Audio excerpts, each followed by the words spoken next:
بسم الله الرحمن الرحيم إذا زلزلت الأرض زلزالها وأخرجت الأرض أثقالها وقال الإنسان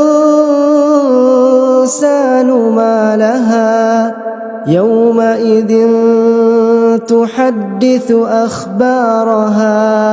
بأن ربك أوحى لها يومئذ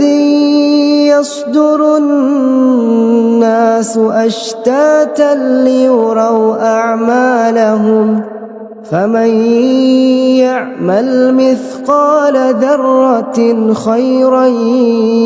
يره ومن